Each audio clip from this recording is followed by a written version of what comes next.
Hello aspirants, welcome to the Hindu analysis. Today is the date of 30th March और आज के जो topics हैं बहुत ही इंपॉर्टेंट टॉपिक्स में सबसे पहला टॉपिक है discussed peace formula with India Ukrainian foreign minister.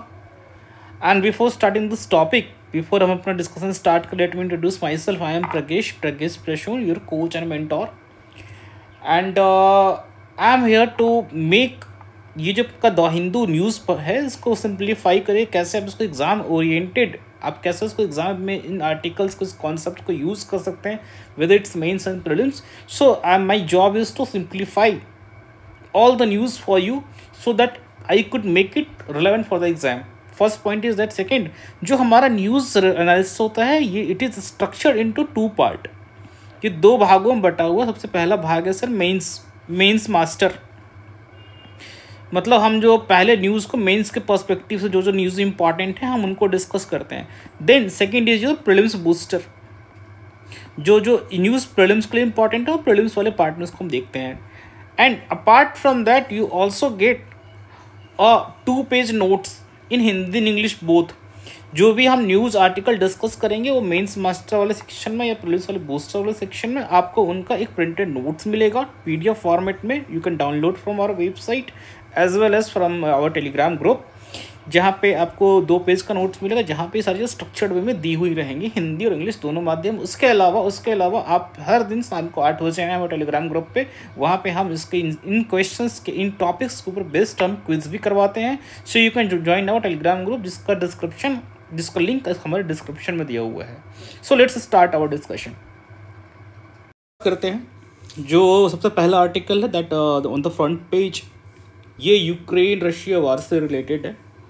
And recently Ukrainian foreign minister came to India और इन्होंने अपने फॉरेन मिनिस्टर सुब्रमण्यम जयशंकर के साथ में एक मीटिंग की. And after that meeting he came out with this statement that कि उन्होंने इंडिया के साथ एक piece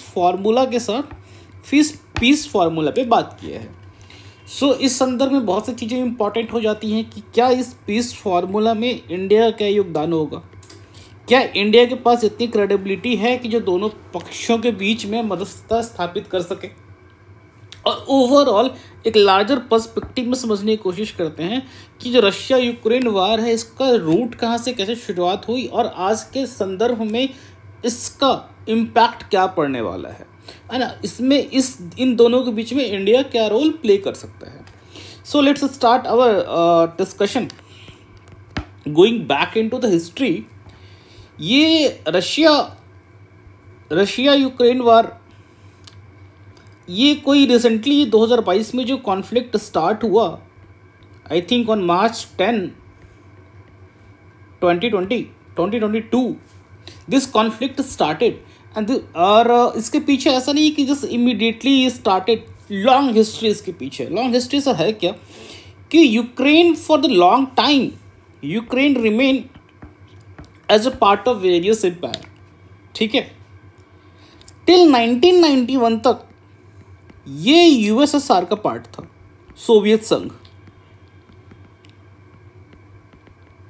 and that what happened 1991 में सोवियत संघ का कोलैप्स हो गया, सोवियत संघ खत्म हो गया. सो यूक्रेन ने अपने आप को इंडिपेंडेंट घोषित कर दिया. सो 1991 तक सोवियत संघ का पार्ट रहा. Then what happened after collapse of Soviet संघ, यूक्रेन ने अपने आप को एक इंडिपेंडेंट कंट्री के रूप में घोषित कर दिया. लेकिन USSR खत्म होने के बाद जो उसका इनहेरिटेंट कंट्री थी दैट इज रशिया ने अपने आप को समझा कि यार मेरा जो इन्फ्लुएंस था USSR का यूक्रेन के ऊपर में, वो इन्फ्लुएंस मेरा भी अभी भी है. So Russia tried to treat Ukraine as its part of sphere of influence. Sphere of influence उस चीज़ को कहा जाता है जहाँ पे कोई बड़ी शक्ति, बड़ी कंट्री छोटे छोटे कंट्रीज मानती है कि ये हमारे आधिपत्य में है, इनको हम अपने हिसाब से ट्रीट कर सकते हैं, इनको अपने हिसाब से कुछ चीज़ों की बातों को मनवा सकते हैं. यहाँ पे डायरेक्ट कंट्रोल नहीं होता, ये this is not under the direct control और direct rule, but they treat as a sphere of influence. ठीक है, इनडायरेक्टली अपनी बातों को मनवा सकते हैं. सो यहीं से यूक्रेन और रशिया का विवाद शुरू होता रहा। दूसरी बात, यूक्रेन जस्ट ऑन बॉर्डर पे है।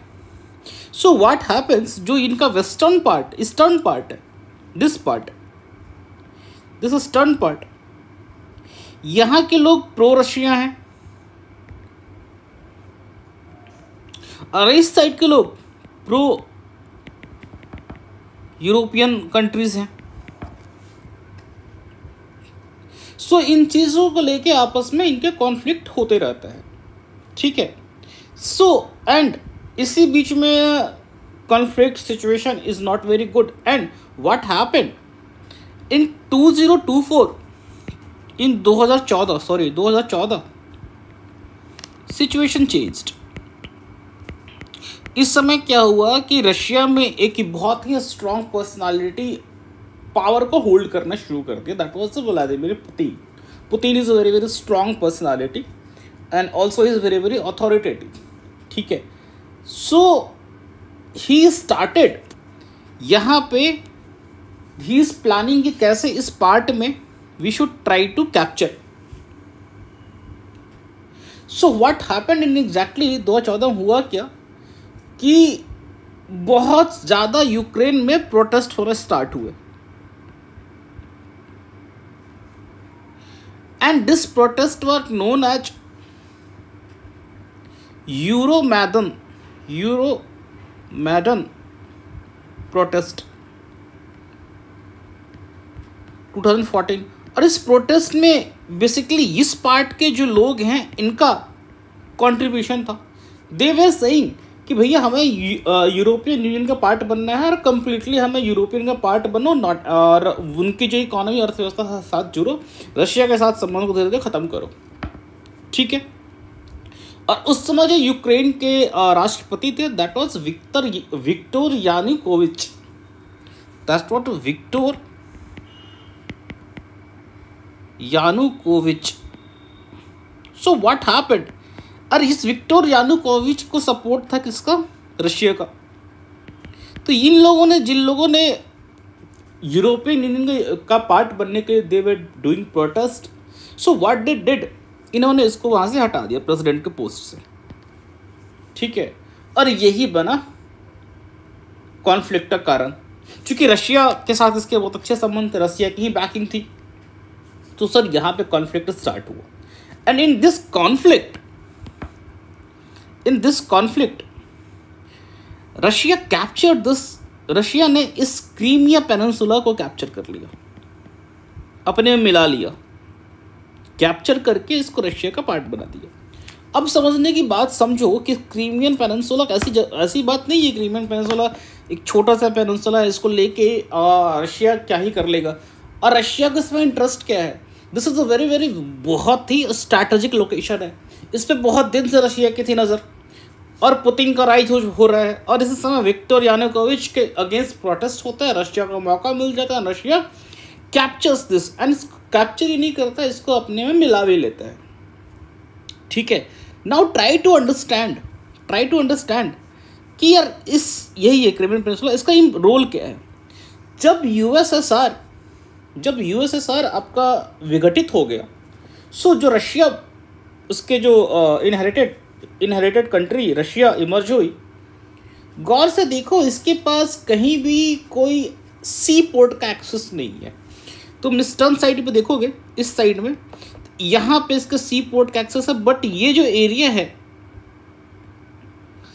बहुत ही विंटर रीजन में इट बिकम फ्रोजन।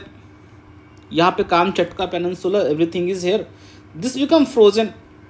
तो अगर नेवल शिप्स को और वारशिप्स को यहाँ से निकलना, दिस इज नॉट पॉसिबल। उसके अलावा रशिया का उस पूरा आर्कटिक रीजन है, तो यहाँ पे शिप कैसे निकालोगे, lot of ice are there, ठीक है। उसके अलावा Russia can also come through this, but यहाँ पे भी बहुत सारे इशूज हैं, डायरेक्टली इसको यहाँ से घूम के निकल कर आना है। और अगेन सेम जो इशूज़ वहाँ पे है, आइस का, विंटर का सेम इशूज़ अगेन यहाँ पे। सो रशिया के पास एक ऑप्शन है और है कि रशिया यहाँ से अपने नेवल शिप पे निकले, दिस इज योर ब्लैक सी से होते हुए मेडिटेरियन सी में ले जाए, और यहाँ से वो अटलांटिक में घुस जाए, और यहाँ से ये इंडियन ओशन में चला जाए। सो फॉर दैट इसको कैप्चर करना इंपॉर्टेंट है। And try to understand, this is your Crimean sea, Crimean peninsula, this is Crimean, this is Sea of Azov, Sea of Azov.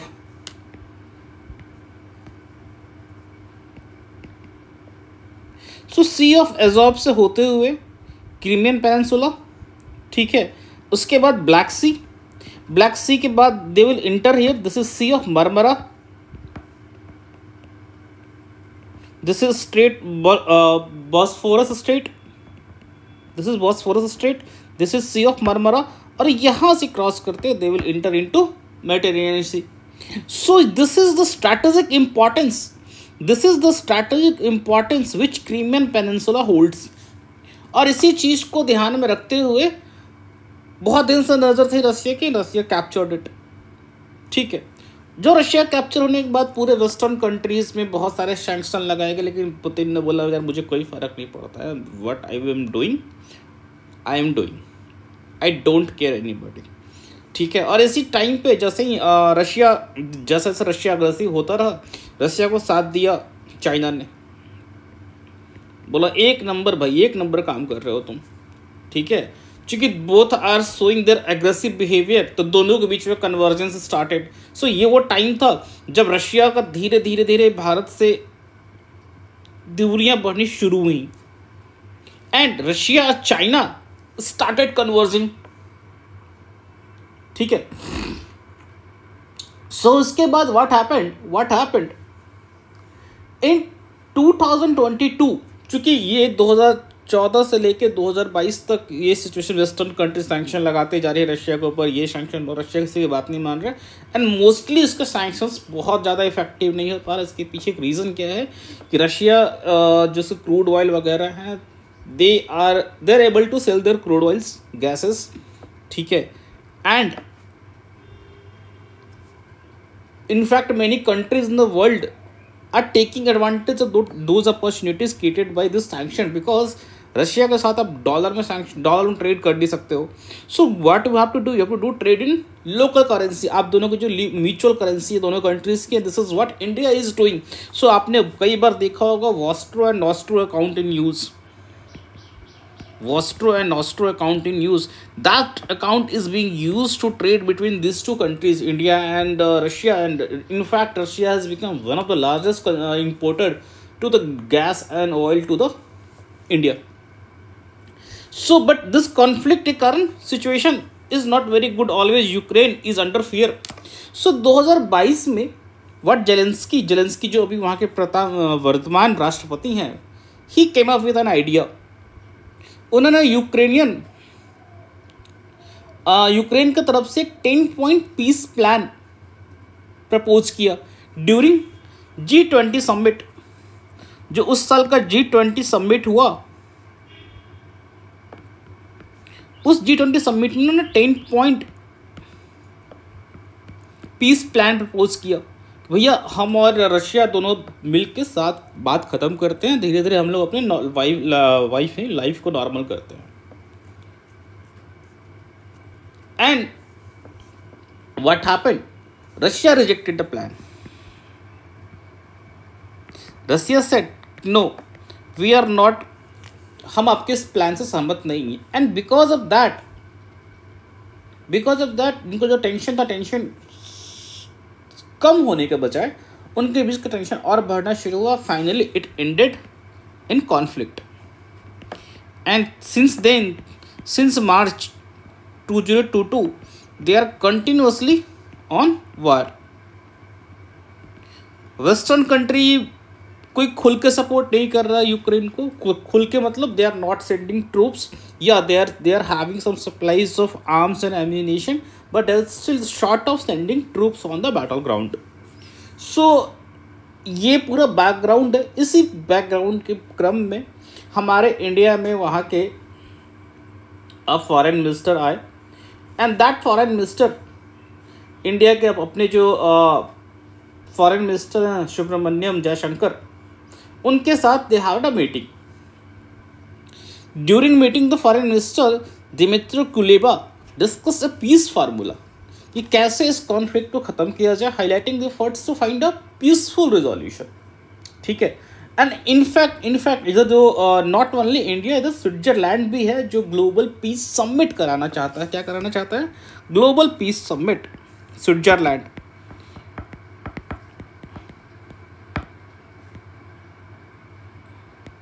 So that Russia और Ukraine के वार के problem को solve किया जा सके। सो दिस इज व्हाट, बट एक question यहाँ पे अराइज ये होता है कि ये इंडिया के ऊपर यूक्रेन का इतना ज़्यादा ट्रस्ट किस बात को लेके, how India as a, India की क्रेडिबिलिटी है क्या सर? Let's see. सबसे पहला जो इंडिया एक neutral, India is a neutral meditator के रूप में they are looking at, they are imagine कि अगर इंडिया आर्बिट्रेशन करेंगे हमारा दोनों के बीच में, India is cover with any peace formula, so India will maintain a neutral stand, because इनका जो हिस्ट्री है, history of non align movement, it gives credibility. Although Ukraine इस बात को जानता है कि भारत और रशिया का संबंध काफ़ी अच्छे हैं, and Russia is time tested old friend of India. First point is this. Second point is that they Ukraine knows it very well कि इंडिया का जो ग्लोबल इन्फ्लुएंस है वो भी रिसेंट टाइम में बहुत ज़्यादा बढ़ा है। India is world's 5th largest economy, and because of our current prime minister, India का जो ग्लोबल क्लाउड है, अभी हमने रिसेंटली G20 समिट करवाया। So in many platforms and so many global initiative we have taken, so our global influence has increased exponentially. अभी तक हम एक बॉक्स्ड प्लेयर जो साउथ एशिया तक ही कन्फाइंड था, हमें वो समझा जा रहा था। साउथ एशिया से हमें समझा जाने लगा रीजनल पावर, बट कहीं ना कहीं अभी भी हम बॉक्स डिप्लोमेसी में फंसे हुए थे। But in the recent 5-6 years we are being treated as aspirational global power. So चुके हमारी बहुत सारी डिफेंस कैपेबिलिटीज लेके हमारे आर्थिक कैपेबिलिटी सब चीज़ों में वृद्धि हो रही है। So we are no more a power confined only to south Asia, और we are not only confined to the box diplomacy, rather we are moving and we are being seen as aspirational global power. And third point is our democratic credential. India is not only a country with economic clout or military power, rather India is also a country which is the largest democracy of the world. So far we have conducted 17th Lok Sabha elections, 17th free and fair Lok Sabha elections 18वां हम conduct कराने जा रहे हैं। And all this happenings कि India में institutional democracy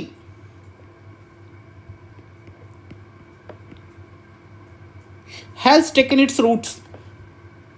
So because of all these things, Ukraine has come to India, and it is asking our foreign minister to come up with a peace formula, जहाँ पे इन दोनों पक्षों के बीच में एक वार्ता हो सके, और वार्ता होने के बाद संधि हो सके और सीज फायर हो सके। सो let's C, time will come. अभी तक पीस फार्मूला के बारे में बहुत ज़्यादा उसके डिटेल्स आउट नहीं हुए हैं। Once it will come out, so will cover it. Let's see what happens in the future. So now ये आपका हिंदू का जो मेन होता है एडिटोरियल लीड सेक्शन, ये उसका आर्टिकल है। This article has been written by Arun Kumar, he is a very famous economist, JNU का प्रोफेसर है, and this article is concern with role of money in election. और वो मनी भी सर कौन सा? Black money. और ब्लैक मनी के साथ साथ this article is also highlighting the role of electoral bond. और एक बहुत अच्छी बात जो इस आर्टिकल में बताई गई है, जिसको आप अपने मेंस के आंसर में 100% यूज करेंगे, that is a very very good term, that is institutional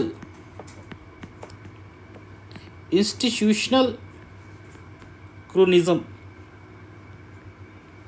जिस तरह से क्रोनी कैपिटलिज्म एक वर्ड है जहाँ पे बड़े कॉरपोरेट हाउस और गवर्नमेंट आपस में कॉल्यूशन करते हैं, दोनों एक दूसरे के साथ लेन देन का क्विड प्रो क्यो वाला संबंध होता है, ठीक है। वैसे ही इलेक्टोरल बॉन्ड आने के बाद this term has become very famous, institutional cronyism.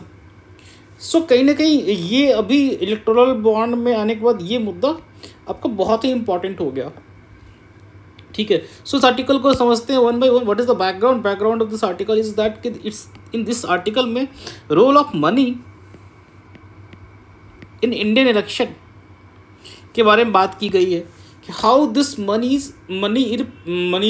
Paying very very important role. एक एस्टिमेट के हिसाब से 2019 वाले इलेक्शन में approx 17,000 crore rupees were spent. मतलब पूरे वर्ल्ड में कोई भी कंट्री इतना पैसा खर्च नहीं करती इलेक्शन में जितना हम करते हैं। एक कैंडिडेट के ऊपर में पर कॉन्स्टिट्यूएंसी जो लिमिट है that limit is only of 70 lakhs and as per the report on an average 250 crore rupees is being spent in one constituency. So what it shows कि huge money is being invested in election। और क्यों sir, इसके पीछे क्या क्या कारण हो सकते हैं इतना पैसा इन्फ्यूज करने का? नोट फॉर वोट आपने कई बार सुना होगा। सेकेंड, इंडिया में जो इलेक्शन मोस्टली अभी होता है वो कहीं ना कहीं कास्ट लाइन, बहुत सारे जो आइडेंटिटी बेस्ड पॉलिटिक्स का जो पार्ट है उसके अंतर्गत होता है। So muscle power plays a very important role there and for that you also again need money.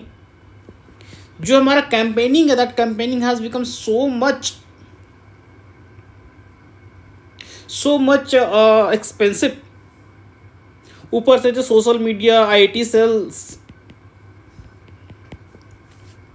और इनफैक्ट अभी रिसेंट टाइम जो ट्रेंड इमर्ज हो क्या है पेड न्यूज का, paid news, media management, Godi media. So all this things showing that कि या election को जो कॉस्ट है that cost is rising exponentially and एक रिपोर्ट के हिसाब से ऑन एन एवरेज 7 रुपए पर वोट कॉस्ट आता है। And this was the report of 17,000 का जो रिपोर्ट है 60 to 70,000 that report was published by CMS, centre for media studies.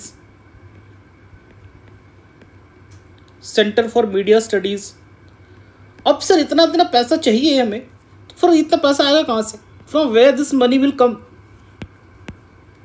आप सर इतना पैसा व्हाइट में तो ला नहीं सकते, बिकॉज व्हाइट में आपके पास एक कैंडिडेट के ऊपर स्पेंड करने का जो लिमिट है that limit is only 70 lakhs।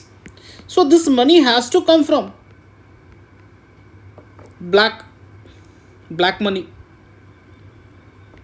In cash. अब सब कैश ही तो बांटोगे वोटर के बीच में, ऑल्सो आपको लिकर भी तो बांटना होगा, दारू। So because of this India का जो सबसे बड़ा इशू है that issue is electoral funding. इसमें इतना पैसा लगता है कि it's become a huge investment platform. आप समझो इस बात को कि on an average etch constituency is spending 200 to 300 crore total.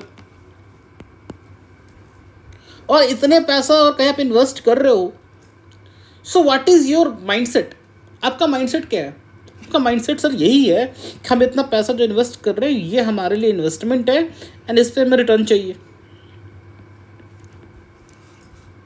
And return के लिए आप क्या करोगे सर? कुछ तो कुछ ऐसा करोगे जो कि अपने संवैधानिक रूप से सही नहीं है। व्हाट एक्चुअली ये पैसा फंडिंग कहाँ से? बिग कॉरपोरेट हाउसेस, ठीक है, आपकी सर सरकार बन गई, सो मेनी आपको फेवर करना पड़ेगा, क्योंकि इन्होंने आपको फंडिंग किया है तो आपको फेवर करना पड़ेगा। सो मैनी इन्वायरमेंटल लॉज को आप साइडलाइन करोगे। कई बार आप जब बिडिंग कराओगे, बिडिंग में पहले से ही रेट डिस्क्लोज होगा, तो this is leading to crony capitalism.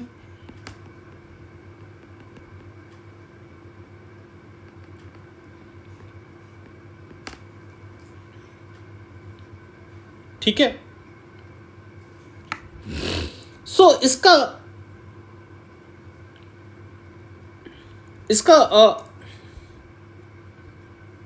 Impact क्या पड़ा हमारे इंडियन डेमोक्रेटिक सेटअप पे, जो हमारे इंडियन पॉलिटिक्स, जो हमारा डेमोक्रेटिक कल्चर, इस पे क्या पड़ा?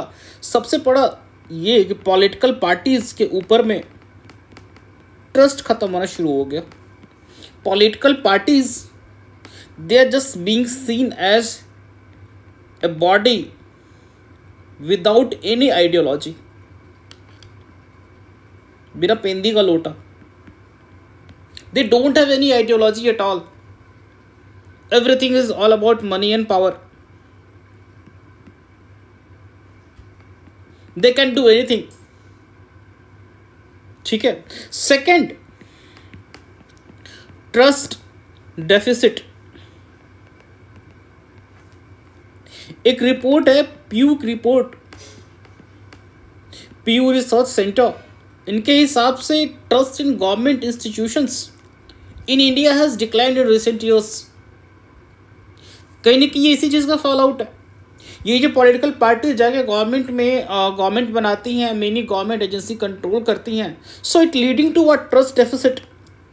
दे नो कि यार अपने इतना पैसा खर्च करके आया हो, you have spent so many money, so much money, definitely आप कहीं ना कहीं कोशिश करोगे कि इन सारे एजेंसीज को, गवर्नमेंट इंस्टीट्यूशन को मिसयूज करके अपने फेवर के लिए यूज़ किया जाए।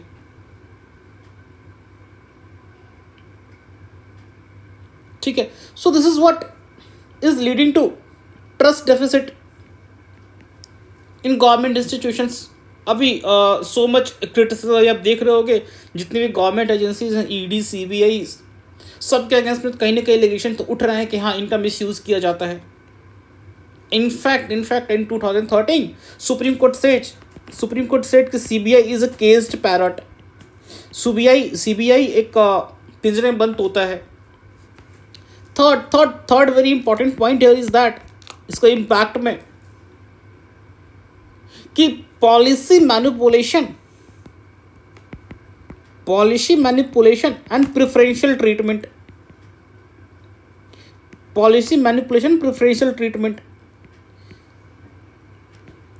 ये क्या है sir? Policy manipulation, preferential treatment sir वो ये है कि आपने जिससे पैसा लिया था इलेक्शन के टाइम पे कि वो आपके इलेक्शन में फंडिंग में सपोर्ट करेंगे, once you formed a government, आप इलेक्शन जीत जाते यू फॉर्म्ड अ गवर्नमेंट, आपने पॉलिसी ऐसी बनाई है कि उस पॉलिसी को आपने उस तरह से ट्विक किया है, अपने उस पॉलिसी को इस तरह से मोल्ड किया है कि जिसने आपको फंडिंग दिया था आप उसको प्रेफरेंशियल ट्रीटमेंट दे सको।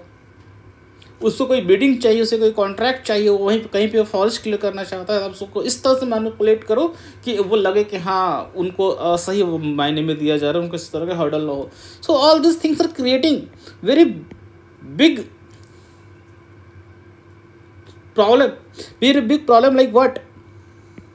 पॉलिटिकल पार्टीज और कॉरपोरेट, इन दोनों के बीच में एक बहुत ही लीगल नेक्सस दोनों के बीच में। ये इनको फंडिंग करेंगे, ये इनको फंडिंग करेंगे, ये इनको फेवर करेंगे। This is what is being done. और ये प्रॉब्लम इंडिया में बहुत चली जा रही है। ठीक है,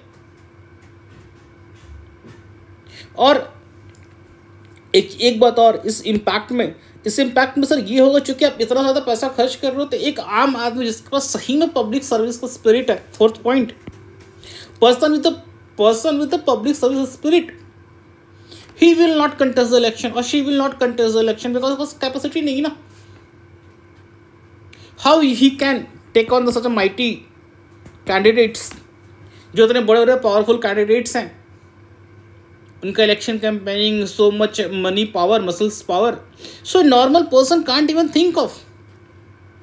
जिस जनतंत्र की नींव इस बात पे रखी गई है कि यहाँ हर आदमी के पास पॉलिटिकल फ्रीडम है.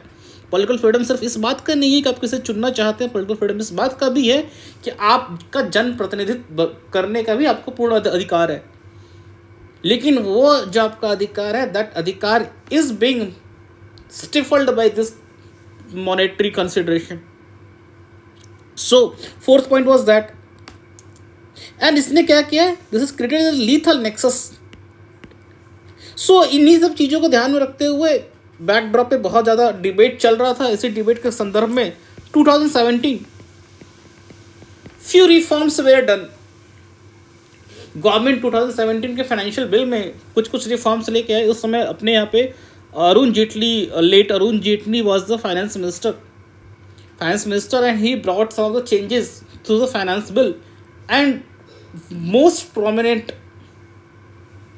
changes was brought through electoral bond.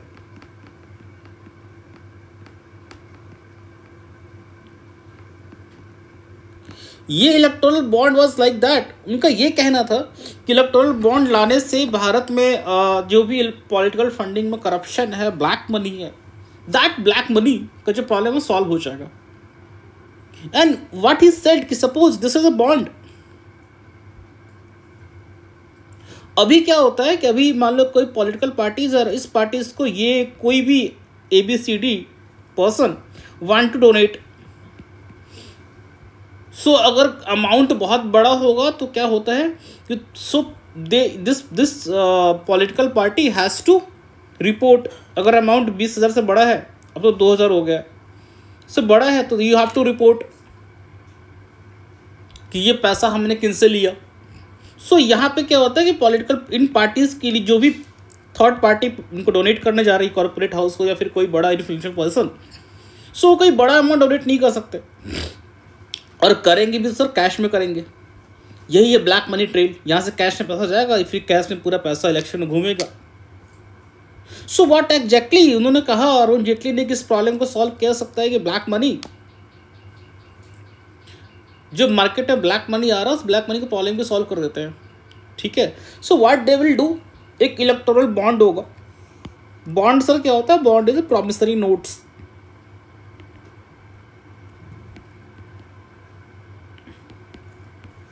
ठीक है सर. इसमें क्या होगा, मैं एक बैंक के पास गया, बैंक को बोला भैया मुझे 1,000 करोड़ का इलेक्टोरल बॉन्ड दो. बैंक ने मेरे से मेरा क्रेडेंशियल लिया कि सर आप कौन हो, क्या है, और मुझे पैसा ऑनलाइन या चेक के थ्रू ही पेमेंट करना, कैश नहीं दे सकता हूँ. सो इनके पास मेरा अकाउंट का भी ट्रेल रहेगा, किस अकाउंट से पैसा के थ्रू ये 1,000 करोड़ का बॉन्ड लिया गया. फिर ये बॉन्ड में कुछ नंबर होगा. उसके बाद इस बॉन्ड को मैं भर के दूंगा. ये बॉन्ड एक पर्टिकुलर पार्टी है, BKP, भारतीय खर्चा पानी पार्टी, एंड दिस पार्टी, इस पार्टी को मैंने दे दिया. और वो पार्टी क्या की, फिर से इस इलेक्टोरल बॉन्ड को ली और अपने बैंक अकाउंट में डाल दी. और ये बैंक अकाउंट से वापस जहां से इलेक्टोरल बॉन्ड के लिए पैसा जमा उसको भेजा, और उसने पैसा आपको 1,000 करोड़ ट्रांसफर कर दिया. सो अरुण जेटली साहब का ये कहना था कि थ्रू दिस प्रोसेस हमारे पास पूरा ट्रेल है कि कौन सा पैसा कहाँ से आ रहा है, कौन सा पैसा कहाँ जा रहा है. ठीक है. एंड इस तरह से हम ब्लैक मनी का जो यूज़ होता है हमारे इलेक्शन फंडिंग में, उसको हम कर्ब कर सकते हैं. लेकिन उन्होंने कुछ क्लॉज भी लगाए थे. क्लॉज ये लगाया था कि सिर्फ इलेक्टोरल बॉन्ड SBI इशू कर सकती है. ये किसको डोनेट किया जा रहा है, कौन इसको वो कर रहा है, it will be complete secrecy. कोई जान नहीं सकता है. तो जब कोई जान ही नहीं सकता तो सर इसमें ये प्रॉब्लम आपने सॉल्व कहाँ करवाई. इनफैक्ट अगर आपने देखें तो ये प्रॉब्लम ना सॉल्व करवा के इलेक्टोरल बॉन्ड ने ब्लैक मनी को घुमाना और आसान बना दिया। पहले सर आपको 1000 करोड़ रुपए कैश में किसी को ट्रांसफ़र करना वाज वेरी वेरी डिफ़िकल्ट। मान लो कोई बड़ी कॉरपोरेट हाउस है, कॉरपोरेट हाउस का पैसा किसी को ट्रांसफ़र करना है, देना है किसी पॉलिटिकल पार्टीज़ को, एंड ही वांट्स टू और ही और she wants to give 1000 crore cash में पहुंचाना is very very difficult. Online कर नहीं सकते, तुरंत ट्रेल आ जाएगा, चेक के थ्रू कर नहीं सकते, आपके अकाउंट में आ जाएगा। तो उल्टा आपने रास्ता बता दिया, सर हमने आपको तरीका बता रहे हैं, इलेक्टोरल बॉन्ड यूज़ करो। सो इलेक्टोरल बॉन्ड कहीं ना कहीं it's emerge as one of the biggest scam in India. और इनफैक्ट अभी रिसेंटली सुप्रीम कोर्ट का जजमेंट आने के बाद दिस वॉज फाउंड दैट कि इलेक्टोरल बॉन्ड में मोस्टली उन लोगों के फंडिंग आए थे जिनको कहीं ना कहीं गवर्नमेंट तो प्रेफरेंशियल ट्रीटमेंट मिला था। So what actually happened in this scenario, अभी तक जो अपना क्रोनी कैपिटलिज्म था, क्रोनी कैपिटलिज्म में दो पार्टी हैं, कॉर्पोरेट कैपिटलिस्ट और कॉर्पोरेट, और दिस इज पॉलिटिकल पार्टीज, दोनों एक दूसरे को फेवर कर रही हैं। ये फंडिंग कर रही है, फेवर कर रहा है। और ये फंडिंग तो था सर बहुत ही छुप के होता था, पर्दे के पीछे, बैग में पैसा भर भर के भेजा जा रहा है, सो मेनी अलग अलग अरेंजमेंट्स।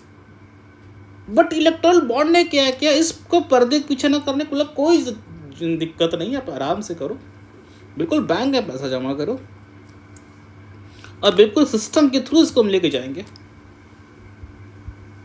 आरबीआई भी कुछ नहीं करेगी। दिस इज हाउ दे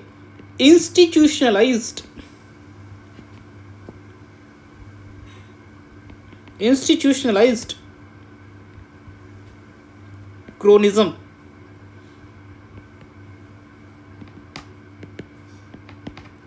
अभी तक जो क्रोनी कैपिटलिज्म था सर, इंस्टीट्यूशनल नहीं था। आप समझो इस बात को, आप किसी ऑफिस में जाते हो काम करवाने के लिए, किसी गवर्नमेंट ऑफिस में, and someone there is asking you for bribe, और ब्राइब करने का इशारा करता है, सर काम जल्दी कराना है तो कुछ खर्चा पानी करना पड़ेगा, कुछ ध्यान देना पड़ेगा, कुछ, ही will not directly ask you. और आपको पैसा भी देना होगा तब तो अगल बगल देख के, चाहे बाहर पान वाले दुकान पे, चाय वाले दुकान पे, he will ask to come, आप वहाँ जाकर उसको देते हैं, फिर आपने उसको फेवर किया, वो आपको फेवर करेगा। लेकिन सोचो कि ऐसी व्यवस्था हो जिस व्यवस्था में आप उसके ऑफिस में गए, ठीक है, और वहाँ पे अलग अलग कूपन्स पड़े हुए हैं, लाल हरे ब्लू ग्रीन, हर कूपन का एक रेट है, 200 रुपया, 300 रुपया, 500 रुपया, और जो कूपन जितना महंगा है उतना पर काम फास्ट होगा। सो this is what institutionalised mechanism, ये अपने उस मेथड को इंस्टीट्यूशनलाइज कर दिया प्रॉपर, और आपने इसको अलग नाम दिया, इसका आपने नाम रख दिया कि फास्टैग नहीं, फास्ट वर्किंग टोकन, FWT। भैया है तो घूसी ना, आपने इसको इंस्टीट्यूशनलाइज कर दिया। सो this is what the issues with electoral bonds. जैसे ये मामला सुप्रीम कोर्ट ने किया, सुप्रीम कोर्ट ने immediately said you know this is unconstitutional, because सबसे पहली बात, कोई भी फंडिंग सेक्रेसी के साथ नहीं हो सकता। There is a lack of transparency in electoral bond, and every voter और every citizen of India has right, हमारे हर नागरिक को जानने का अधिकार है कि कौन सी पार्टी को किस कंपनी से कितना फंडिंग हो रहा है। After supreme courts verdict, SBI released the data. On analyzing that data, we came to know most of the funding were being done by the large corporations. Most of the funding is being done by the large corporations and business houses, and definitely they are influencing the government's decision. अभी recently आप search करोगे, बहुत सारे एक Megha engineering करके है, इसका कहीं कुछ नाम नहीं, इसने हाईएस्ट डोनेशन किया। और ऐसा कहा जाता है कि इसके डोनेशन के कुछ दिनों बाद दे गॉट सम 14,400 करोड़ का project, and they had made something 500 crore, something like that donations. So this is what showing they have electoral bond institutionalized cronyism in India. ठीक है, अब इलेक्टोरल बॉन्ड का इम्पैक्ट क्या पड़ा sir? It is being said it is one of the largest scam in India. It has completely given undue favor to few political parties. ठीक है, a study done by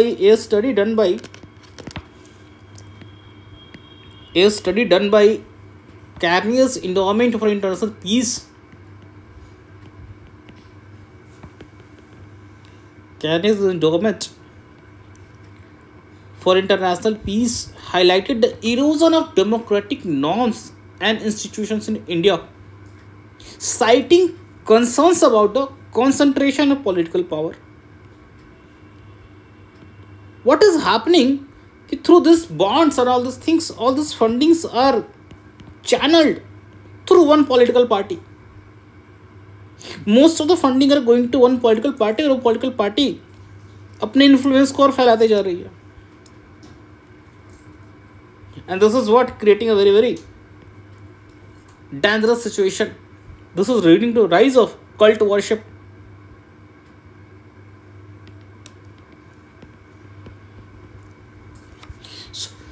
So this is the article. In this article, these were the things that the author is talking about.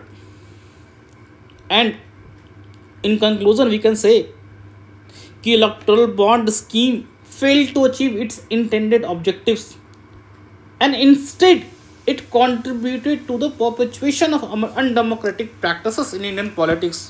मतलब हम ये कह सकते हैं कि जिस पर्पस से आपने इलेक्टोरल बॉन्ड को लेके आए थे सर, वो पर्पस तो बिल्कुल फुलफिल नहीं हुआ, रैदर आपने अनडेमोक्रेटिक प्रैक्टिसेस को प्रमोट किया. जो इंडियन इंस्टीट्यूशन, जो डेमोक्रेटिक इंस्टीट्यूशन में ट्रस्ट घटना शुरू हुआ, अपने क्रॉनिक कैपिटलिज्म से एक स्टेप आगे पहुंचा दिया. क्या? Institutional cronyism. सो अल्टीमेटली हमारा वे फॉरवर्ड कंक्लूजन क्या होना चाहिए? देखो, वे फॉरवर्ड कंक्लूजन ये होना चाहिए कि सर कोई पैच वर्क काम नहीं करने वाला. कोई पैच वर्क, कोई stop give solution is not going to work. We need a fundamental reform. Fundamental reform 2-3 level हो सकता है. सबसे पहले सर, सिर्फ कैंडिडेट के लेवल पे फंडिंग का हमें लिमिट करने से काम नहीं चलेगा, बल्कि एक पार्टी के लेवल पे कितना फंडिंग हो रहा है उस पे भी एक लिमिट लगाने की जरूरत है. अभी पार्टी के लेवल पे कितना एक्सपेंसेस होता है, इस पे कोई कैप नहीं है. सेकंड, जिस पार्टी में जो आइडियोलॉजी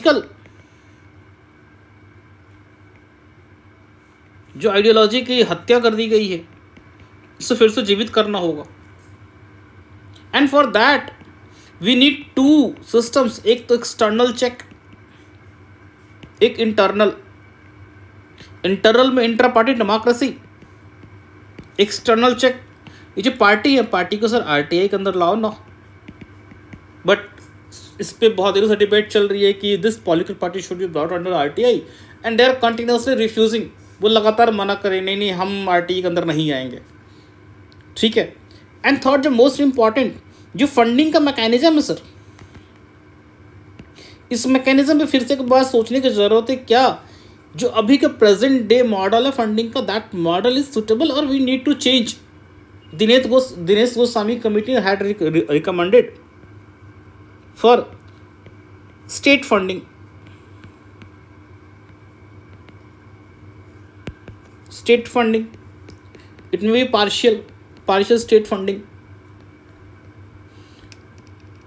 अपने पुराने कुरैशी साहब election commissioner He also suggested for state funding of elections.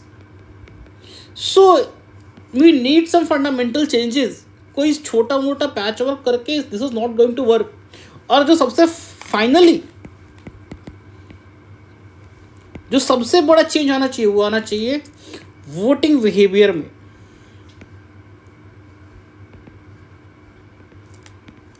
ये जो लोग note for vote liquor party के नाम पे वोट करते हैं, कास्ट के नाम वोट करते हैं, वहां पे we need to educate them कि this is not only a one day affair.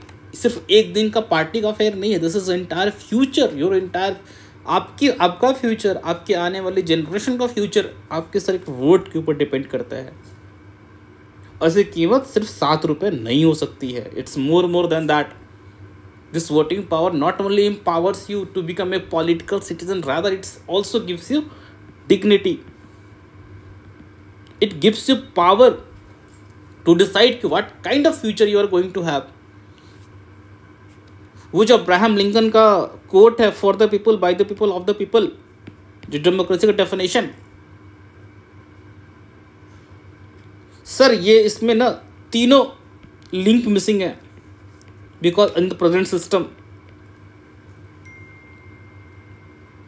it is not for the people, it is for जो उनको फंडिंग कर रहे हैं. तो it is for the corporate house, by the corporate house and of the corporate house. This is the new definition in this present scenario. So this is what we need to conclude this such kind of topic in this manner. Now moving to next article. Our next article is about a report published by Lancet कि India में जो total fertility rate है that is coming down. And as per this report ये माना जा रहा है कि बाई 2050 तक ये जो टोटल फर्टिलिटी रेट है that will come down below 1.29. तो सर पहले इस बात को समझने की कोशिश करते हैं कि व्हाट इज टीएफआर और इसका कंसिक्वेंसेस क्या क्या हो सकते हैं. एंड वाई ये article published in Indian Express का एडिटोरियल में. This article is very good from economic perspective. तो sir TFR is about, TFR का फुल फॉर्म होता है total fertility rate.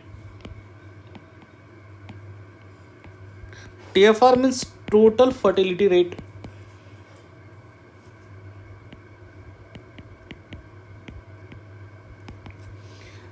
It is the average number of children a woman will have, या एक women expected to have. मतलब एक औरत जिनकी उम्र 15 से 49 साल के बीच में है, जिसको रिप्रोडक्टिव ईयर्स भी बोलते हैं, उनसे आप उनके रिप्रोडक्टिव एज के बीच में कितने बच्चे एक्सपेक्ट करते हो कि how many kids will be born from that women. ठीक है. So this is called total fertility rate. और आइडियली एक मैरिड कपल, मेल और फीमेल, दो जने हैं, and out of this two married people, इनके 2 ऑफस्प्रिंग, 2 किड्स हैं. So this 2 will be the fertility rate for this couple. कि इन्होंने अपने मैरिड लाइफ में, अपने रिप्रोडक्टिव एज में, she had 2 kids. And this 2 shows that कि population level will remain stagnant. मतलब population का जो लेवल है वो चेंज नहीं होगा. Why सर क्यों चेंज नहीं होगा? Because this 2 इन 2 से इनकी नेक्स्ट जनरेशन में 2 लोग आए, फिर अगेन 2, तो same population will continue. They will die, फिर ये बचे, फिर दे विल डाई, फिर ये बचे. So same population will continue. Sir अगर टीएफआर आपका 2 से ज़्यादा है दैट मीन्स आपका पॉपुलेशन बढ़ने वाला है. लाइक समझो इस बात को कि हाउ टीएफआर 2 से ज़्यादा TFR होने पॉपुलेशन कैसे बढ़ेगा?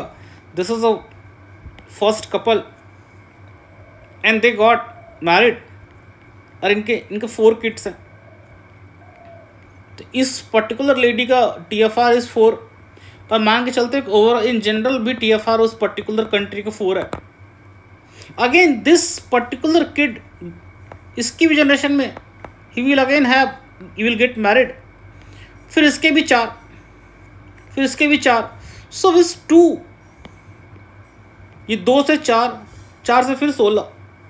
What all this is creating a population explosion and literally this is, ये चीज़ आपके भारत के बहुत सारे राज्यों में फेस करना पड़ रहा है, specially in Bihar and UP. TFR is very very high, it is around 3.2 और 3.8 का around in Bihar and UP. And Bihar and UP, in Bihar you can सी, बिहार वो ऐसा स्टेट है जहाँ की population density is very very high. In fact India का population density से 3 गुना ज़्यादा है। So this article is saying कि इंडिया का जो अब फर्टिलिटी रेट है that will come down to 1.29। 1.1 मतलब क्या हुआ, जो रिप्लेसमेंट लेवल है 2 उससे नीचे आ जाएगा।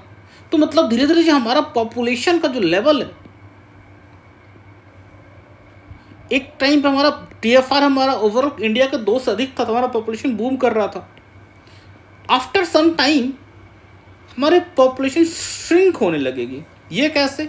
ये 2 कपल एंड देव, इनसे एक ही चाइल्ड आया, अगेन 2 कपल, इनसे एक ही चाइल्ड आया। तो व्हाट इज हैपनिंग हियर कि 4 लोग हैं, 4 लोगों से नेक्स्ट पॉपुलेशन जनरेशन 2, फिर 2 से अगला 1।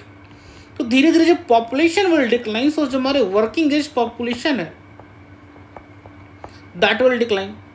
और एक और चीज टेक्निकली देखा जाए तो TFR 2 इज, जो TFR टोटल फर्टिलिटी रेट अगर 2 की है, so that is called replacement level. But actually in practical terms 2 नहीं 2.1 लिया जाता है। 2.1 लेने के पीछे कारण ये है कि एक पहला रीज़न कि कुछ बच्चे ऐसे होते हैं they will die. Infant mortality rate in India में अभी भी it's high in prevalent. So infant mortality rate, कुछ बच्चे will born they will die. Plus in naturally it was found कि मेल और फीमेल का जो ओवरऑल रेशियो होता है तो मेल विल डोमिनेट, मतलब 105 मेल पे 100 फीमेल्स आर बॉर्न।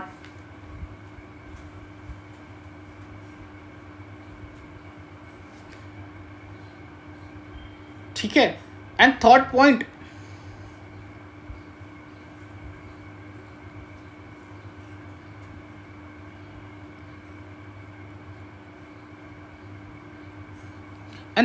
इज कई बार कुछ औरतें ऐसी होती हैं they will not choose to reproduce, या फिर साधु बन गए या फिर शादी ही नहीं की। So because of that replacement level TFR is 2.1 not 2। ठीक है। So now this in this article जो इंडियन एक्सप्रेस का टीम है दे आर ट्राइंग टू से कि सर जिस तरह से अपना TFR अब घटते जा रहा है, 2.1 से नीचे आते जा रहा है continuously, it is matter of serious concern. क्यों? क्योंकि 2050 तक जो हमारी पॉपुलेशन है, पॉपुलेशन में significant chunk of population will be aged people. जो हमारा स्ट्रक्चर होगा 2050 में पॉपुलेशन एज स्ट्रक्चर, उसके टॉप पे mostly people will from age group almost 20%। दूसरी बात, जो हमारा वर्किंग एज पॉपुलेशन है वो हमेशा नहीं रहने वाला। आज India is considered as a very youth country, very young country, almost 70-75% population is below 35 years. And ये बात हमेशा कही जाती है कि इंडिया के पास वो स्किल, इंडिया के पास एक डेमोग्राफिक डिविडेंड का विंडो है। बट सर ये डेमोग्राफिक डिविडेंड का विंडो लॉन्ग टर्म नहीं रहने वाला। It's only for some few decades, कुछ ही साल और बचे हैं। बिकॉज जिस तरह से अपना TFR is declining, so it's only matter of time कि आपका पॉपुलेशन लेवल विल श्रिंक। जैसे भी China is facing this issue, Japan was facing that issue, India will also face this issue.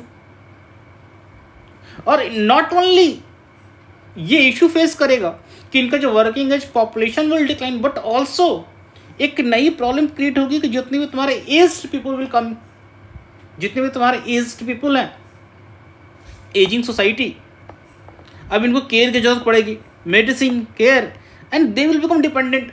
सो एक तरफ तुम्हारा जो वर्किंग एज पॉपुलेशन है वो डिक्लाइन हो रहा है, और एक तरफ तुम्हारे जो डिपेंडेंट लोग हैं वो राइज कर रहे हैं। So it will create very high dependency ratio.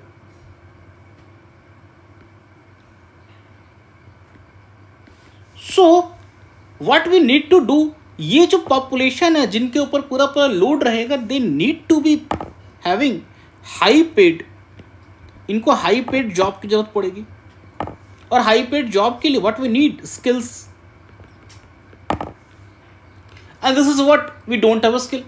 अभी रिसेंटली कल के आर्टिकल में डिस्कस किया था कि इंटरनेशनल लेवल ऑर्गेनाइजेशन के हिसाब से हमारे पास जो skill level is very very poor. 80% engineers are not able to send an email with attachment. ठीक है, so what India should do right now, क्या क्या इंडिया के लिए सजेशंस होने चाहिए। फर्स्ट वे फॉरवर्ड में आप इसको लिख सकते हो, और you can use it anywhere. सबसे पहले sir maximise the current demographic dividend. जो अपने पास सर जो करेंट डेमोग्राफिक डिविडेंड है सर, उस पर सबसे पहले फोकस करो। Create very high quality education system, skilling system, जो सो दैट योर वर्कफोर्स, दिहाड़ी मजदूरी करने वाली वर्कफोर्स ना हो, वो वर्कफोर्स ऐसी हो so that can create very high value addition, that can create knowledge economy.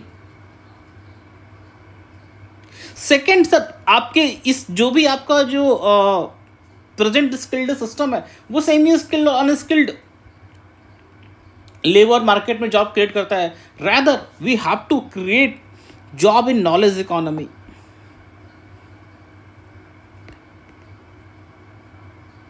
We have to focus on innovation and R&D, क्योंकि अब जो जितने भी तुम्हारे क्लरिकल लेवल पे काम होने वाले हैं, that work will be done by AI। So many AI platforms has come, platforms सब कम, जहां पे आप सर बोलो आपके लिए मेल लिख देगा वो। So no one is going to do clerical job. कुछ ही दिनों की बात है। So we need again upskilling, relearning.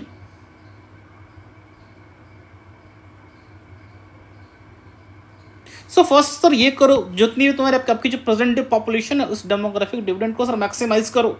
Second sir, start preparing अभी से कि जो आपकी पॉपुलेशन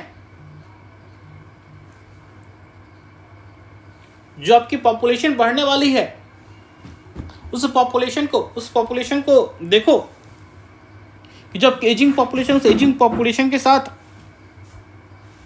हमें उनके लिए केयर सिस्टम को बनाने की जरूरत है।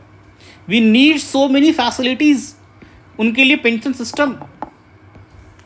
सो अभी से वो सब चीज़ों को दिमाग में लेके चलो। We have to create very robust structure so that we can provide social security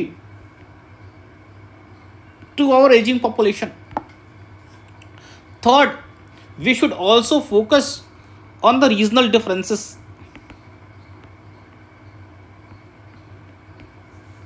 Like some areas in India, like Kerala, southern states, they are aging faster. वहाँ का जो भी एज स्ट्रक्चर है, वहाँ पे ज़्यादा old people in comparison to Bihar and UP. So we need to figure it out. हमारी जो भी पॉलिसी हो वो इस संदर्भ में बना कर रखी गई कि यहाँ पे they need more in terms of social security, यहाँ पे more in terms of harnessing demographic dividend.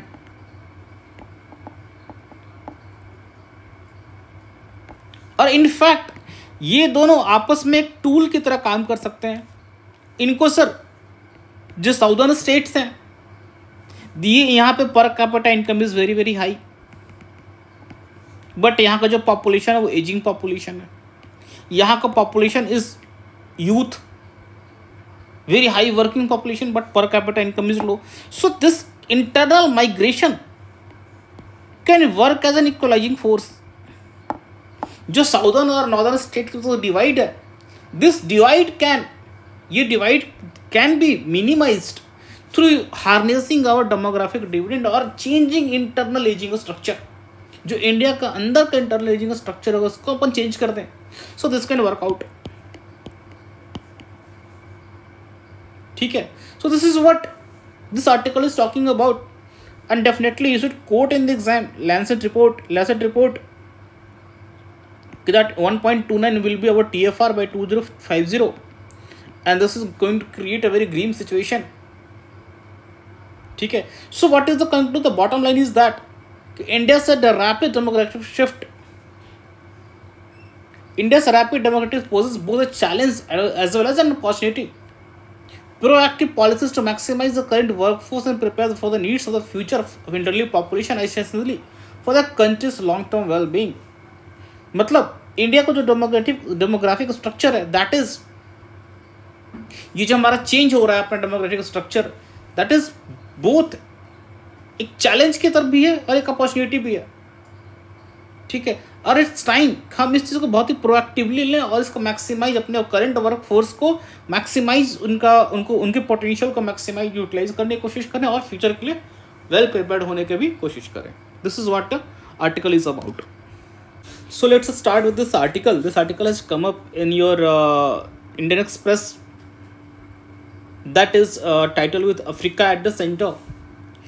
And जो ऑथर है उनका ये कहना है कि जो इंडिया की ग्लोबल साउथ स्ट्रैटेजी है, उस स्ट्रैटेजी के सेंटर पे, उस स्ट्रैटेजी के कोर में अफ्रीका होना चाहिए. एंड इनफैक्ट इनका जो argument, that argument is very very valid. और इनफैक्ट अभी आप देखोगे इंडिया और अफ्रीका के संबंधों को, तो इंडिया अफ्रीका के संबंध में बहुत हद तक कन्वर्जेंस है. इंडिया और अफ्रीका का संबंध बहुत ही सुदृढ़ और बहुत ही एक विश्वसनीय आधार पे इन संबंधों का परिष्करण हुआ है. It has evolved on a foundation of trust. So let's see the historical background of Indo African relation. Basically, both India और जितने अफ्रीकन कंट्रीज हैं mostly faced a long period of European imperialism और European colonialism. So इनकी जो history है both India and African countries की, they have a shared history. They have a shared history of exploitation.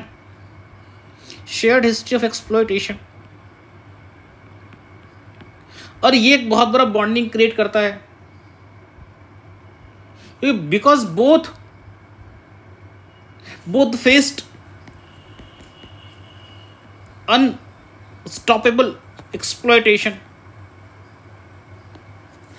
और because of that, चूंकि दोनों African countries and India both were the part of the British और European colonialism, so इनके बीच में एक shared struggle, freedom movement और injustice जो इनके खिलाफ हुआ है, वो फीलिंग है. That feeling makes a bedrock of India और Africa relationship.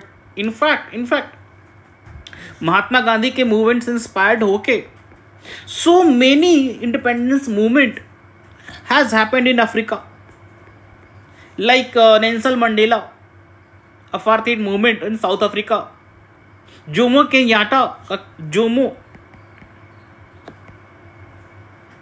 Kenyatta in Kenya. So many such examples are there where African countries, African leaders, वो भारत के अपने गांधीन फिलॉसफी, गांधीन मेथड से got inspired. And जो वहां पे एक पैन अफ्रीकनिज्म मूवमेंट चला, उस मूवमेंट में भी India played a very significant role. So this is what India's role is there. जैसे इंडिया 1947 में got independence, immediately India started advocating for the independence of African countries also. और इस just in 1953-54 India formed non-aligned movement and वहाँ पे African country से Egypt was the founding member. This shows that India is having very very great historical linkages in shared history. ठीक है. Next try to understand कि जिस संदर्भ में जो ऑथर बात कर रही हैं कि ग्लोबल साउथ में इंडिया को अफ्रीका को सेंट्रल स्टेज पे लाना चाहिए. बट सर ये ग्लोबल साउथ टर्म है क्या? ये एक्चुअली आप हमेशा जब भी देखेंगे इंटरनेशनल रिलेशन के चैप्टर्स में, इंटरनेशनल रिलेशन के पैरल्स में, this terminology is continuously used. So the term global south broadly refers to the developing countries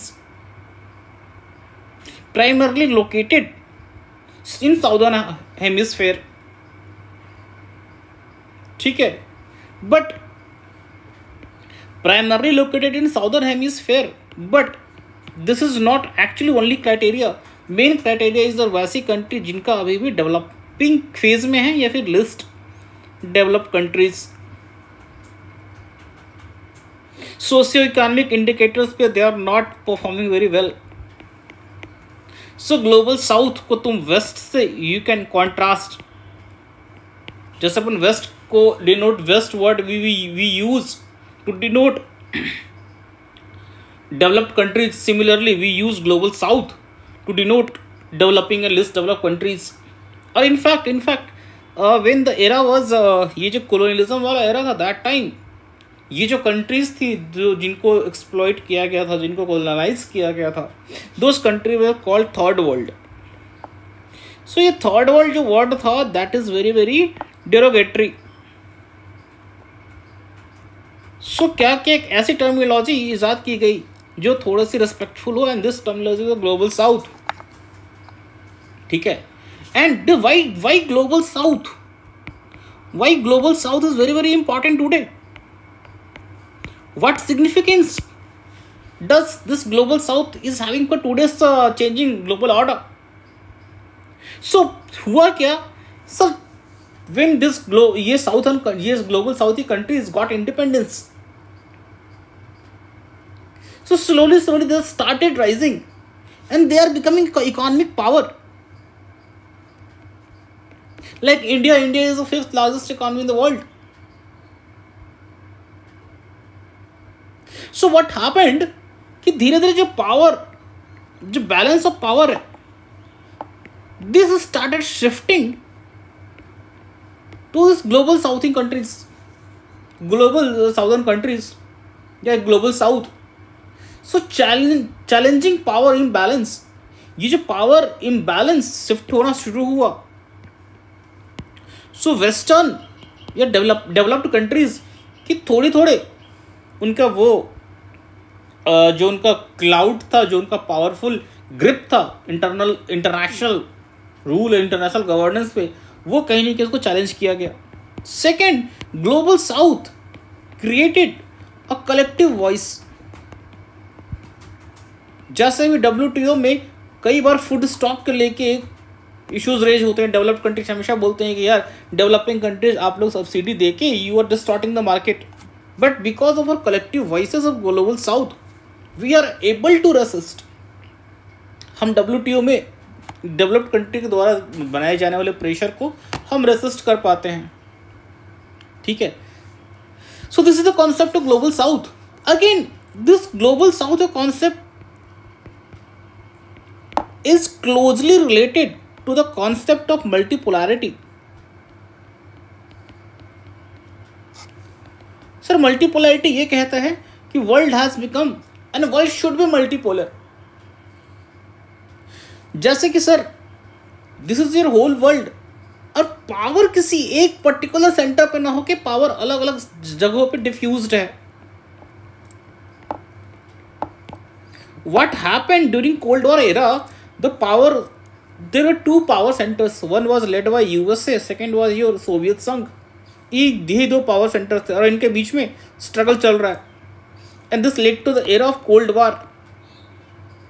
so multipolarity says कि मल्टीपोलर वर्ल्ड होगा, सब एक दूसरे को बैलेंस कर पाएंगे और इस तरह से वर्ल्ड में पीस, शांति बनी रहेगी.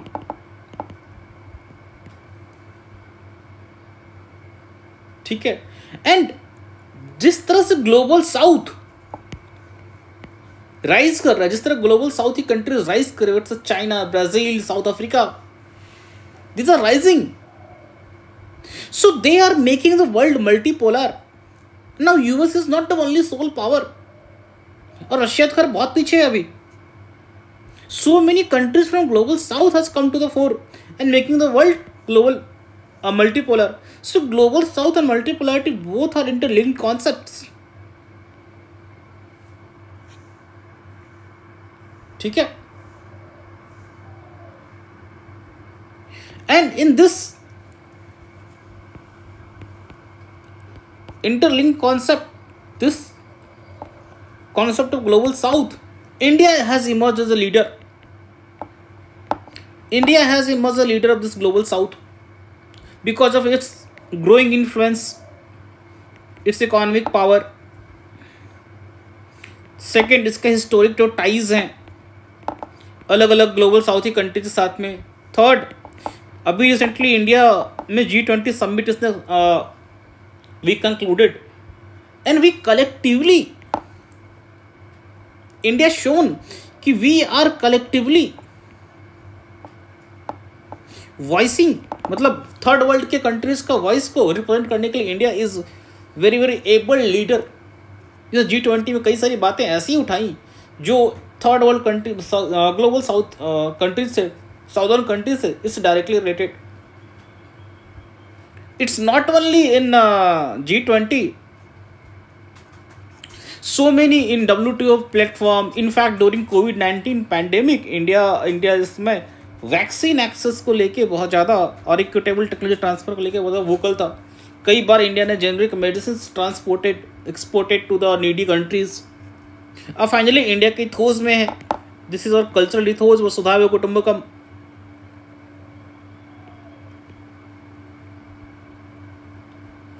So this is what makes India a natural leader, plus our democratic credential.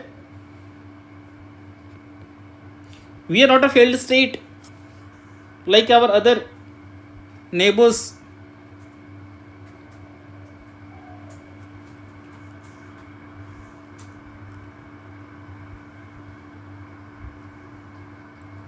ठीक है. और इनफैक्ट इंडिया ने भी बहुत सारे ऐसे काम भी किए हैं कि it has shown innovation in so many areas. जैसे हमारा आत्मनिर्भर, सेल्फ रिलायंस, आत्मनिर्भर भारत, इंडिया का इनिशिएटिव इंटरनेशनल सोलर अलायंस जो बहुत फायदेमंद रहा है अफ्रीकन कंट्रीज के लिए. So many our digital innovations, UPI, and continuously in recent time we are focusing on sustainability. So these are all makes India as a leader. ठीक है. and a converging point for southern country, converging point for African countries. ठीक है. Now coming to the India's and Africa's relationship, क्या India as a leader African country को कैसे centre पर ला सकता है? सबसे पहले समझो बात को कि what is going to happen here.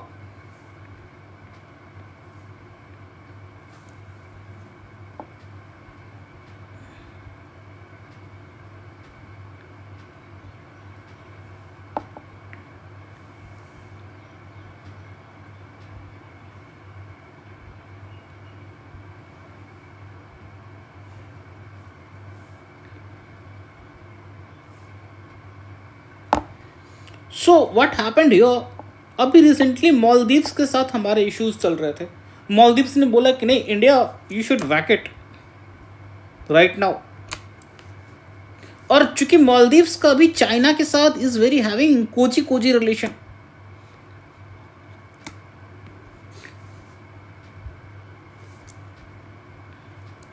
Very cosy relation. And चूंकि चाइना और मालदीव्स के जो रिलेशंस आपस वेरी क्लोज हो रहे हैं, so it is creating problem for India because Indian Ocean में India is the only power और इसके पावर को चैलेंज किया जा रहा है. through China. So what India is trying to do, India जितने भी यहाँ पे आइलैंड कंट्रीज हैं इन सबों के साथ अपने संबंधों को सुधारने की कोशिश कर रहा है, whether it's Mauritius, whether it's Madagascar, whether it's Seychelles. So it's continuously trying to expand its influence. और यहाँ पे जितने भी आपके छोटे छोटे आइलैंड्स हैं, मॉरिशस हो जाए, रियूनियन आइलैंड हो जाए, these are the fulcrum, these are the routes through which India will diversify, India will engage with Southern African countries, and also through these island nations India will be able to strengthen its influence. China का counter भी तो करना है. This is what India is planning. Second, there is so many growing interest in Africa. क्यों? सबसे पहली चीज sir, Africa is a very very resource rich region, resource rich region. और जिस तरह से भी इलेक्ट्रिक व्हीकल्स का डिमांड बढ़ रहा है, so many demands for cobalt, and 60% of cobalt is there. Democratic republic of Congo, it is here. Go and mark on the map. Democratic Republic Congo is having 60% of cobalt worldwide. Apart from that, so many critical minerals that they are having. So many critical minerals like lithium, cobalt, graphite, rare earth minerals. Rare earth minerals, in fact rare earth minerals पे China की monopoly, और China जानबूझ के rare earth minerals के accessibility को restrict करता है. But what we are doing, we are trying to diversify, we are trying to diversify हमारे रिसोर्सेज को. तो लाइक जैसा भी बताया, democratic republic Congo is a very very largest reservoir of cobalt. Then again, South Africa is having very high reserve of platinum group metals, manganese, chromium, vanadium. Again, Guinea here. Guinea is our world's leading producer of bauxite. And then Zimbabwe, then Madagascar. All this having very good reserve of rare earth minerals. Apart from that, rare earth minerals, China is also there. China is again in African countries. China को भी वहाँ से resource extract करना है. But what China does, China uses very exploitative mechanism. China is causing debt trap. China वहाँ की local population के बीच में this not having very good will. बहुत अच्छा उनके नज़र बहुत अच्छी इमेज नहीं है चाइना की. एंड चाइनीज पीपल वहाँ के लोगों को जॉब छीन रहे हैं. So this is not a very good sign. But India has generated very goodwill. So this is what a good sign for India कि in recent time India has generated goodwill in comparison to China. ठीक है. अब so many initiatives for the capacity building like ITEC programme.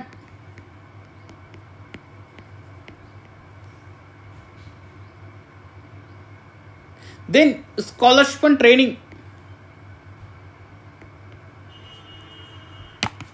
ठीक है. So they have multiple level पे convergence. These countries, Africa and India, is having so many mutually converging point. और सबसे ज़्यादा India की ज़रूरत है दोनों को. मुझे तेरी ज़रूरत है, तुझे मेरी ज़रूरत है. इंडिया कंटिन्यूसली सेज कि जो यूएन में रिफॉर्म की जरूरत है, बिकॉज यूएन का जो स्ट्रक्चर है that structure replicates world war 2 के समय पे जो सिनेरियो था ग्लोबल का, वही स्ट्रक्चर को रेप्लिकेट करता है यूएन में there is no representation from Africa.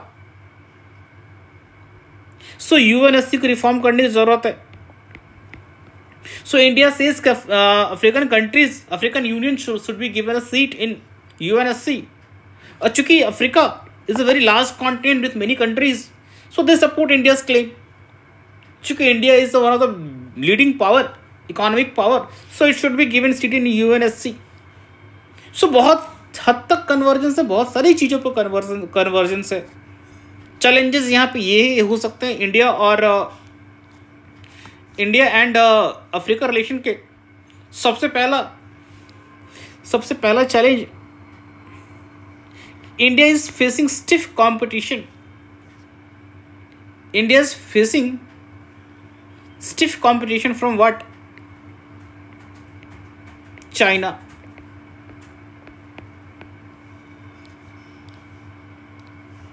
China through its checkbook diplomacy. China through its checkbook diplomacy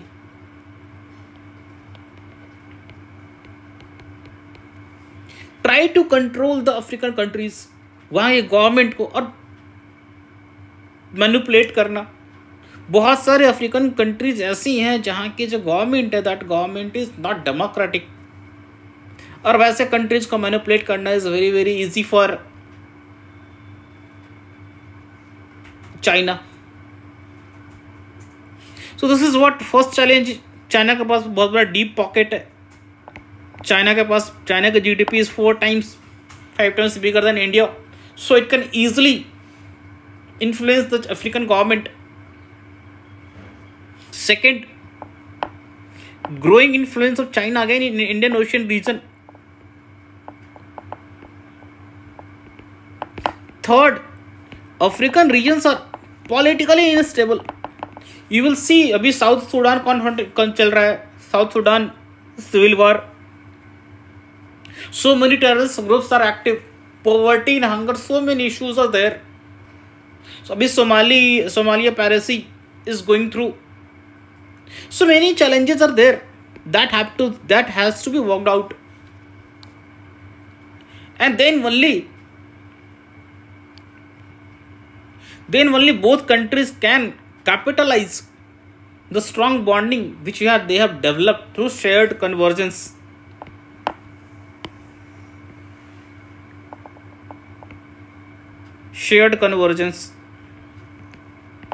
ठीक है, so this is the article. Now moving to our next section, that is the prelims booster section. So in our prelims booster section, जो हमारा पहला article ये कहता है कि LRS transfers abroad hit a record $27 billion in financial year 24. मतलब liberalised remittance scheme के अंतर्गत जो अब्रॉड हमने ट्रांसफ़र किए भारत से पैसा, अभी तक का सबसे ज़्यादा रिकॉर्ड हमने $27 बिलियन पैसे भारत से बाहर भेजे। सो एक बार समझने की कोशिश करते हैं, व्हाट इज दिस लिबरलाइज्ड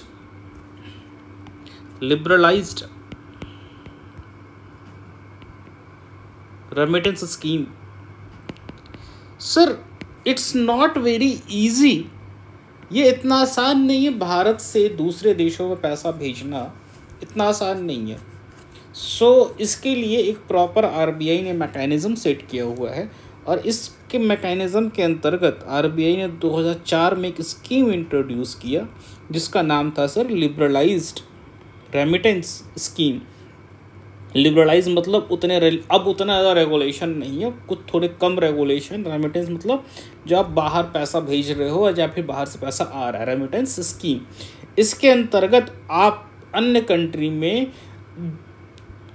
अपने किसी पर्पस के लिए, मेडिकल पर्पस हो सकता है सर, हो सकता है कि आप एजुकेशन के लिए बाहर जाना चाहते हो, यू नीड मनी, हो सकता है कि आप कुछ एसेट भी एक्वायर करना चाह रहे हो। सो आप वहाँ पे भारत से पैसा ले जाकर वहाँ पे इन्वेस्ट कर सकते हो।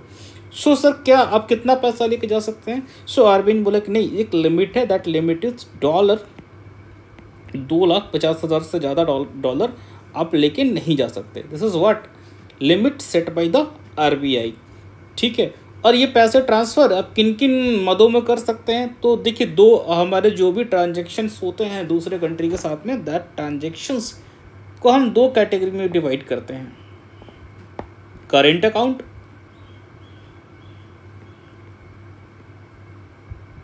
और कैपिटल अकाउंट।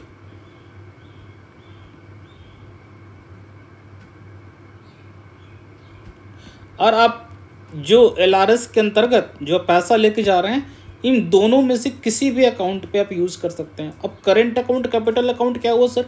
करंट अकाउंट मतलब आप एजुकेशन पे वहाँ पे खर्च करने जा रहे हो, आप वहाँ पे ट्रैवल के लिए जा रहे हो, you are going for some medical expenses, so that will come on current account. अब वहाँ पे जाके कोई एसेट खड़ा करना चाह रहे हो, आप वहाँ पे जाके कोई फ्लैट खरीदना चाह रहे हो something, so that will come in to capital account. और LRS स्कीम के तहत दोनों के अंतर्गत आप पैसा इन्वेस्ट कर सकते हो बशर्ते आपका सर लिमिट क्रॉस ना हो। This is your limit, $2,50,000। This is what and पिछले साल 2023-24 के बजट में गवर्नमेंट जो TCS tax collected at source का जो लिमिट था 5% से बढ़ा के 20% कर दिया।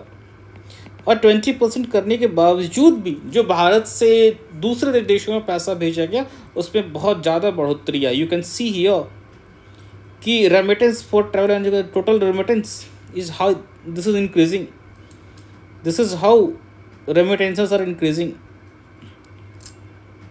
So this is what is being shown in this article is that कि हमारे अभी प्रेजेंट डे में जो हमारे भारत से पैसा दूसरे देशों में जा रहा है वो बहुत मात्रा में जा रहा है और it's growing. And what have seen ये बेसिकली ये पैसा जाता है दो ही मदों में सबसे ज़्यादा जाता है सर आपका ट्रैवल में, सेकंड एजुकेशन। सो सर बड़ा कंपोनेंट ट्रैवल का है, you can see here travel is the biggest component and second component is your education. ठीक है sir. So this is what is your first news. Second news is about, हाँ एक news आई है कि Rajasthan is leading India से green energy shift, Gujarat close on the heels. इसका मतलब sir ये हुआ कभी 2019-20 तक तमिलनाडु कर्नाटक जो साउदर्न स्टेट से वो लीड कर रहे थे रिन्यूएबल एनर्जी में। क्यों लीड कर रहे थे कि जितने भी बड़े बड़े मेगा सोलर पार्क्स वो आ रहे थे, बन रहे थे, वो साउदर्न स्टेट्स में बन रहे थे। बट अभी in recent times Gujarat and Rajasthan are doing lot of things.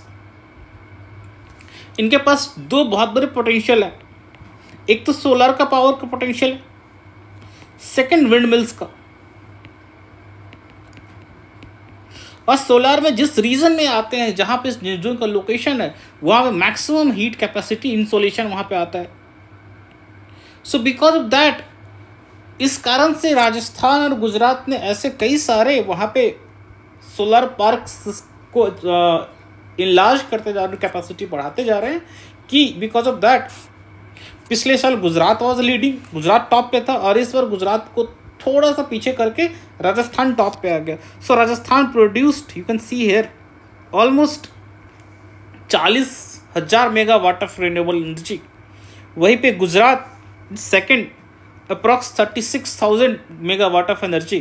So this is what question problems के आ सकते हैं कि which state is leading in terms of your green energy या फिर renewable energy. So your answer will be Rajasthan.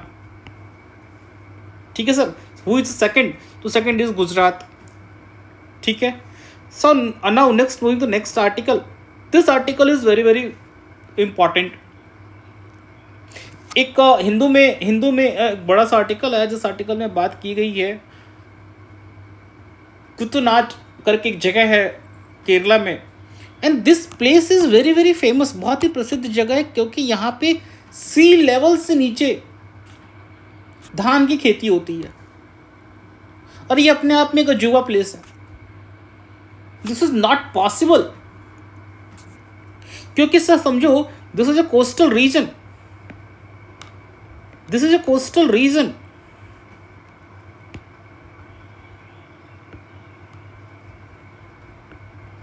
And this in this coastal region it's not possible. यहां पे not possible to do cultivation. क्यों? अक्सर होता क्या है कि ये जो सी लेवल है, सी लेवल ऊपर है, जो ये इलाका है कुटुनाड वाला इलाका, ये लो लाइंग उससे नीचे है, ये उससे नीचे है।